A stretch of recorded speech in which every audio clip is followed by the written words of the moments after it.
Voilà, on a cliqué avec la flèche noire à côté de tout et on va aller double-cliquer sur corps du text body nouveau.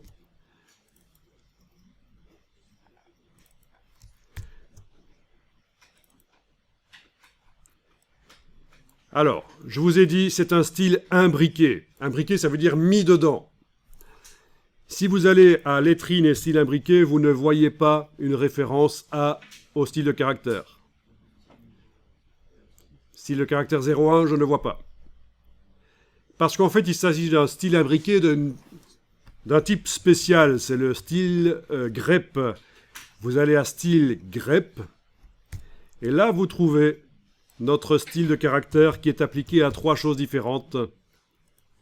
Voilà, ça c'est toujours le style de caractère 01 qui est appliqué à 3 choses. Les chiffres, en indiquant anti/D+, anti/D minuscule plus. Mais ça c'est facile parce que dès que vous créez un nouveau style grep, c'est ce qu'il vous propose. Si vous allez-y, cliquez sur nouveau style grep.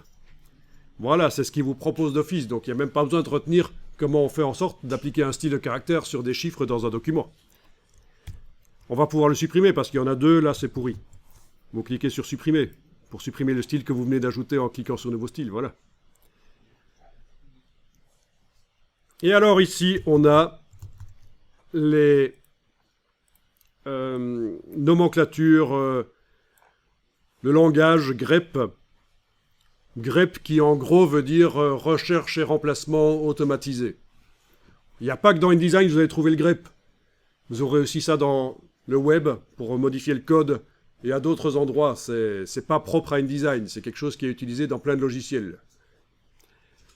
Ici on a utilisé la nomenclature préconisée, c'est-à-dire c'est une parenthèse spéciale, un bracket, mais ça marche aussi dans InDesign si on met des parenthèses normales.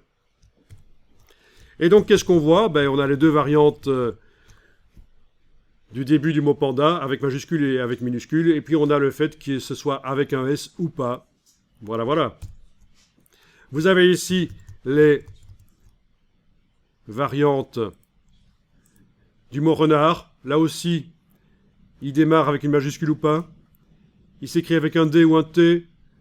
C'est renard de ou renart au pluriel. Ou des renardos.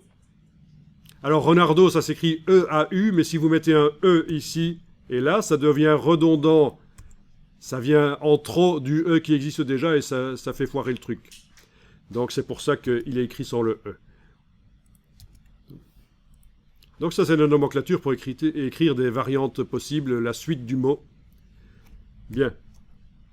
Bon, écoutez, on va créer un nouveau style grep, oui. Cliquez sur nouveau style grep. Allez dans appliquer le style lequel. Mais on va appliquer le style de caractère 01, toujours le même, hein, en bleu, voilà. Et alors on va dire qu'on va appliquer ça sur le mot ancien. Alors, il faut prévoir les 2 orthographes au départ, avec majuscule et sans majuscule. Parce que vous pouvez avoir des phrases qui commencent par ancien temple, antique, blablabla. Vous savez, on fait des textes, on essaye de faire du texte pompeux. Ok, donc parenthèse A.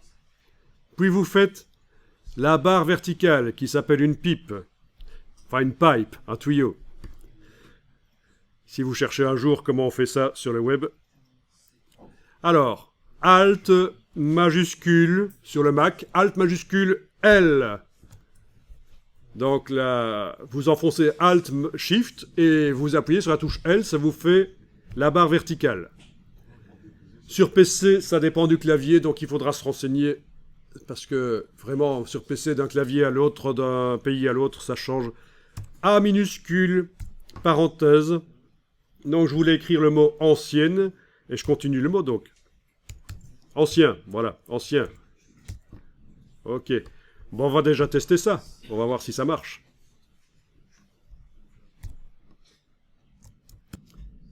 Vous cliquez sur OK.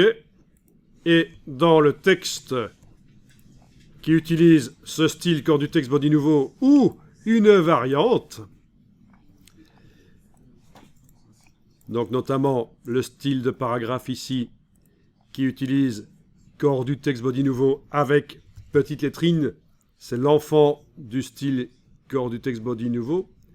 Donc normalement, lui aussi reçoit le style grep qu'on a inséré dans son parent. Ok, on va taper donc le mot ancien. Et voilà, ça reçoit directement le style de caractère. Avec une majuscule, ça pourrait marcher aussi. Voilà, parfait. Donc vous voyez, vous savez utiliser ça. Alors à quoi ça peut servir aussi? Vous avez un document, de la documentation, et on vous fournit 100 pages de documentation. Vous avez la possibilité donc de l'utiliser dans InDesign. Vous avez fait un copier-coller du texte, par exemple, dans InDesign, dans un document InDesign. Vous allez, grâce à ça, pouvoir faire ressortir des mots. Vous voulez savoir partout où on parle du texturage, par exemple. Voilà, vous avez un document de 100 pages sur la 3D. Vous voulez faire ressortir le mot texturing ou texturage ou toutes ces variantes. Mais grâce à ça, vous allez pouvoir le faire. Ça peut aider, ça peut vous servir à la place de lire toutes les 100 pages. Oui, vous pouvez aussi faire du rechercher remplacer, bien sûr. Du rechercher par le logiciel, il va vous indiquer partout où c'est, mais grâce à ça, vous avez une vue d'ensemble sur chaque page. Voilà où les mots se trouvent. En permanence. Et même si vous imprimez sur papier, ça se voit sur le papier. Vous avez peut-être les mots qui ont été mis en gras. Bon, je vous parle d'expérience, parce que moi j'ai analysé des articles scientifiques par centaines. Heureusement que j'avais ce système-là pour faire ressortir certains mots, sinon j'aurais dû tout lire en détail, et c'est pas évident. Enregistrer le document, on va l'appeler 211, donc j'enregistre évidemment beaucoup plus que ce que je ferais en milieu professionnel, mais c'est pour les besoins de la formation, comme ça, si ça foire, vous avez toujours l'ancien document d'il y a 3 minutes pour redémarrer.